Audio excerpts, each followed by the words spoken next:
Hi, I'm Sallieann Harrison and this is a demonstration of coil baskets or rope baskets. I must admit that I've made quite a few and it tends to be quite addicting. They're made from coiled rope on a sewing machine, just a regular sewing machine, using a zigzag stitch. The rope that I use is cotton. As you can see, it's not too rigid.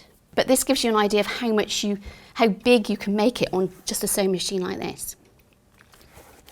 So it's quite a big one and it's finished off with a couple of handles, which are again made out of the rope. So this one's decorative thread, a little bit of wrapping, and then some lace and some tape actually stuck on. Okay, so you can see that we've made a base, we've turned it to make a bowl shape, we've added some wrapping. This is done in purple thread, but you could use other threads.